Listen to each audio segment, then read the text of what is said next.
Thank you, Mr. Chairman. One of the advantages of being the junior most member of the committee on our side of the aisle is you get to listen to everything that's gone on before you during the course of a hearing. And I want to add my voice to my colleagues who have raised the concern about what happened yesterday. I listened to my ranking member ask a legitimate oversight question about the legal basis for troops to be rappelling from a Black Hawk helicopter for a military-style assault on an apartment building in a major city, the zip tying of children. What was the legal basis for this? I heard my ranking member ask that very simple question, that completely appropriate question. If that's not an appropriate oversight question, I don't know what an appropriate oversight question is. And the response was not just to refuse to answer the question, but it was to attack the character of the ranking member and to insult him. And then when it was Senator Whitehouse's turn to ask a question, he asked a very legitimate oversight question about a FBI undercover operation in which reportedly $50,000 was paid to the White House border czar prior to him becoming the White House border czar, but with the expectation that he would be helpful in arranging contracts when he became the White House border czar. What happened to the money? A perfectly legitimate oversight question. And rather than answer that question in a closed investigation, not an open investigation, but a closed investigation, she simply attacked Senator Whitehouse personally. And I heard another one of my colleagues ask what was the legal basis for blowing up ships in the Caribbean. Reportedly, the Justice Department wrote an opinion justifying blowing up ships in the Caribbean. A perfectly legitimate oversight question, and the response was another personal attack. These, what were apparently canned, written personal attacks in advance.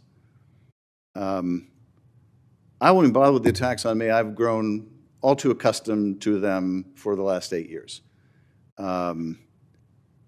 But if members of this committee can't ask those serious questions and get serious answers, we can't do oversight. I'm new to this committee. I spent about a decade on the House Judiciary Committee. I never saw a hearing like this with a cabinet officer, and if I did and some Democratic cabinet officer were to personally attack each of my Republican colleagues, I would call for a stop to it. It would be disgraceful. And I understand the reluctance to criticize on your side. A tense Senate hearing erupts after a senior official refuses to answer key oversight questions and instead launches personal attacks. From military-style raids to undercover FBI payments, this exchange exposes deep concerns about accountability, decorum, and the future of congressional oversight. Watch the full breakdown of the moment that left the committee stunned. One of the Republican cabinet members. But if this becomes the template for future hearings, we won't be able to do any oversight, and things will just degenerate. These questions deserve answers. I would expect that if troops were rappelling from helicopters in any city, in any of your states, and hog-tying children, you would want to know the legal basis. And so would I. We are going to submit for the record in written form the questions that the Attorney General refused to answer. I would hope, Mr. Chairman, you would join us in submitting those questions. They will have a much better chance of being answered if you join us in submitting those questions. But I would hope also in the future that if a witness, rather than respond, simply attacks our members, that it be stopped. That the witness be instructed to either answer the question or to state why they're refusing to answer the question, but to refrain from personal attacks on the members of this committee. That would be my request. And Mr. Chairman, I'm really grateful to be on this committee. And I appreciate every interaction I've had with you. You have, in our personal interactions, always been eminently fair. If I didn't think that you were of that character, I wouldn't even raise this because there wouldn't be a point. But I would ask that we not have another hearing like that one and that you join in our legitimate oversight requests. And with that, I yield back, Mr. Chairman.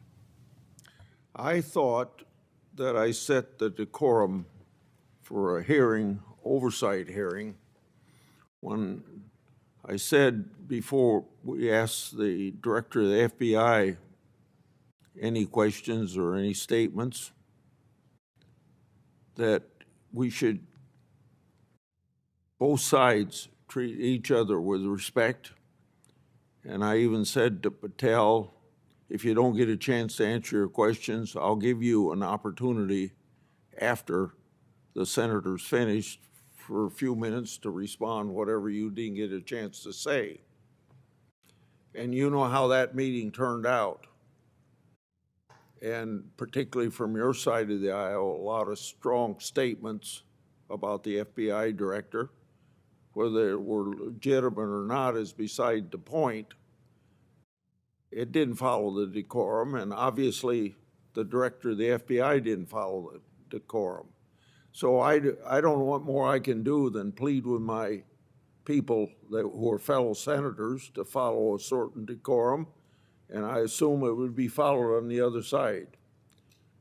I don't appreciate the insults that went to Democrat members, particularly where they were wrong, but after seeing how senators handled the FBI director, I guess I felt that just let the show go on the way the senators wanted to go on. And that's what developed as a result of it. That may be a weak excuse for what happened that day, but I thought things didn't work out the way I expected them to when the FBI director was here, and some of the people on your side of the aisle were some of the ones that were screaming and yelling and talking over the FBI director. Meeting adjourned.